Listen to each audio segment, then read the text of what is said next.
Upper St. Clair High School. This is Friday Night Lights right here on Oneburg. A quick preview of tonight's matchup between Mount Lebanon and Upper St. Clair. I am Ed Troup. Glad you could join us here on Oneburg, Oneburg Live on Facebook, Oneburg on YouTube, or maybe you're listening on our Spotify channel. Joining me in the booth here at Upper St. Clair High School is Mitch Montani.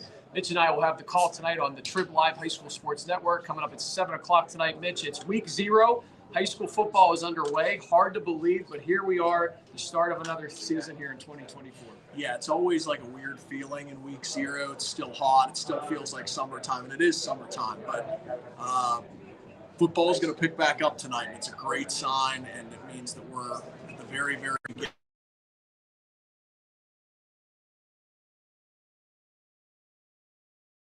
Years as well. I always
All right, we are back here on Oneberg, on our Oneberg Facebook channel, Oneberg YouTube, or maybe you're listening on Spotify. A few technical difficulties there. We apologize, but we are back at it here from Upper St. Clair High School. I am Ed Troup. Joining me tonight is my good friend Mitch Montani, who will be joining me in the broadcast booth right here tonight from Upper St. Clair High School as we bring you the Week 0 matchup between the Mount Lebanon Blue Devils and the Upper St. Clair Panthers. And Mitch, we were talking a little bit before we got disrupted here about Week 0, what goes into Week 0. Basically, teams in the WPIAL have an option whether they want to play tonight or scrimmage tomorrow. And it's about 50-50. Half the teams play tonight, half the teams scrimmage tomorrow. Yeah, and it gives these teams a lot of options. And for example, what we have here tonight, a 5A school in Upper St. Clair taking on a 6A school in Mount Lebanon. Traditional rivals, big time. But now that they're in different classifications, it's not as easy to get those games in. Now that you have a Week 0 option, it becomes a lot more easy for these two teams who are this close together geographically to play a ball game. Right, absolutely.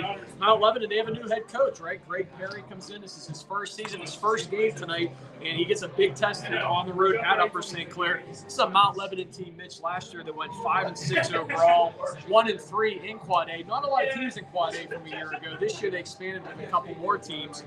But when you take a look at Mount Lebanon, what they did last year, they did make the playoffs, but lost 42-7 to Central in the semifinals. So it didn't go very far. They're looking to rebound this year. Even though they did make the playoffs from a year ago, they're looking for more this year. Yes, absolutely. And it is going to be a little more interesting. You're going from, I believe, 5 to 7 teams in Class 6A, like you just mentioned.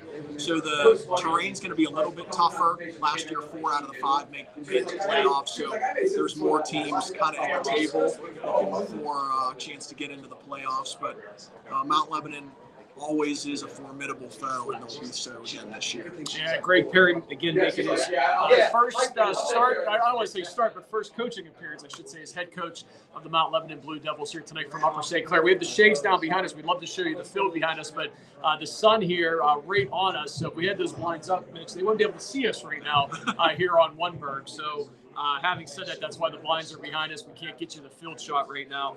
For Upper St. Clair, though, this is a team last year that missed the playoffs for the first time in 23 years. And they should have made the playoffs last year. They went 8-2. They had a good year. Mike Junker's team did, but went 3-2 in Class 5A in the Allegheny 6 Conference, Mitch, and ultimately that's what cost them the playoff. Yeah, they went 3-2, ended up in a 3-way tie, and they happened to finish last in that 3-way tie behind both Bethel Park. I know Bethel Park was one of them. Just want to make sure I get this right. Bethel Park and Moon was the other team to make the playoffs over the Upper St. Clair Panthers. They finished 8-2. They don't get into the playoffs for the first time in almost 25 years. But they still have a really strong roster. They're coming back again this season. And they're led by their quarterback, Ethan Hellman. And he is a junior, but he's been starting at the quarterback position here at Upper St. Clair for the last 3 seasons. So he's an established quarterback, and they're going to look for him to lead the way. They also have 2 Princeton recruits as well up on the line, a 6'3", 275-pound senior tackle and defensive tackle in Nate Stahl, and then Michael Albert. He's an offensive lineman, defensive lineman. Michael Albert, 6'3", 245 senior. Both Stahl and Albert going to Princeton, so they have 2 Division I recruits right there playing up front for this Panther football team. Yeah, a lot is coming back from Upper St. Clair. Strong receiving core, strong quarterback, strong lineman core. This is a really good team, and what we were talking about just a moment ago with them being excluded from last year's playoffs, that's not going to happen again this season because there is going to be 12 teams that make the playoffs in 5A, not 8. So the field is expanded. Shouldn't be a problem at all for Upper St. Clair this year. Yeah, absolutely. So Upper St. Clair, they're in the Allegheny 6 Conference. You mentioned it, Bethel Park, Peters Township, South Fayette, Moon, and Baldwin, Mima, Mount Lebanon. They play the 6A quad. As we mentioned, just one conference in Class 6A. Central Catholic, North Allegheny have been the top dogs there. Cannon Mac, Hemphill, Norwin, and Seneca Valley is the look for the Blue Devils. Now, Mount Lebanon, Mitch, they get 4 players back on offense and 4 on defense from a year ago, so about half their starters from a year ago. Meanwhile, for Upper St. Clair, they get pretty much their entire offense back, 9 offensive starters, and then 9 on defense as well. So a lot of returning starters from a year ago for Upper St. Clair and a mixed bag for Mount Lebanon. Yeah, I mean, these are rosters that are kind of going different ways. Mount Lebanon is in, even if it's not rebuilding, retooling mode, Upper St. Clair's coming back with a lot of firepower, and they're kind of moving opposite directions. Upper St. Clair with a lot of experience coming into this matchup. Mount Lebanon not so much, but that's why they play these early season games to get everybody into a groove. You mentioned it earlier, rivalries here in the South Hills. Mount Lebanon right next door to Upper St. Clair. I mean, you could 15 minutes. You could throw a stone almost to Mount Lebanon here tonight. They start in week 0. Let's pick our winners here tonight. Who are you thinking? Are you putting on the Panther hat or a Blue Devil hat here tonight? I'm putting on the Panther hat tonight. I think this is a stronger roster for Upper St. Clair. It doesn't matter if it's a 5A school versus 6A school. They're very familiar with each other, and I think the Panthers pull this one out to start the season. This is a team that did not lose in non-conference game all of last year. I don't think that's going to start tonight. Yeah, I think Upper St. Clair, as I just said a little bit ago, too hard to beat. I think they're going to have a fantastic season. I think Mount Lebanon will be better this year, too, but tough test here on the road tonight. I like the Panthers here at home as well. As we said, 9 starters back on offense, 9 starters back on defense. I think they're the favorite here tonight to beat the Blue Devils. So Mitch and I, 2 for the Panthers. Unfortunately, Mount Lebanon fans, none for you here tonight, but we do still think you're going to have a great year. You can hear the band behind us. The crowd's starting to filter it. It's getting loud. It's Friday night, man. It's fall. Feels like high school football. And this past week, it was pretty cool and crisp. It's going to be a little bit warmer now going forward, as it usually is. But, man, high school football's back, and here we go, week 0 here tonight. It's exciting. I'm excited to have the call with you. Mitch Montani will have the call. I'll be with him here tonight in the booth right behind us. 7 o'clock kickoff here from Upper St. Clair High School. You can catch it on the Troup Live High School Sports Network. And we'll continue to have updates all weekend long right here on OneBird. We want to thank you for joining us here tonight for our Friday Night Lights preview show. We'll be here every Friday night doing this and previewing the game in which we'll be at. Hopefully, Mitch, you and I will be working most of those games together this season. We usually do, but as we get out and about the various locations throughout the WPIAL on a Friday night. And again, want to thank everybody for tuning in. We hope you're going out tonight. Comment in our comment section if you are heading out to a high school football game tonight. Let us know where, and let us know how it's going as well. So Mitch and I will be on the call here in about 28 minutes. So we gotta log off here and get ready for the broadcast. But thanks for coming on. Absolutely. All right, Mitch Montani, Ed Troup, and remember the Three Rivers podcast every Wednesday right here on OneBird. Coming up this week, Don Rebel from the Troup Live High School Sports Network will join me on the podcast this upcoming Wednesday to talk Steelers football as well as high school football as well. So that's this upcoming Wednesday. Our own Don Rebel will be on the Three Rivers podcast with me right here on OneBird.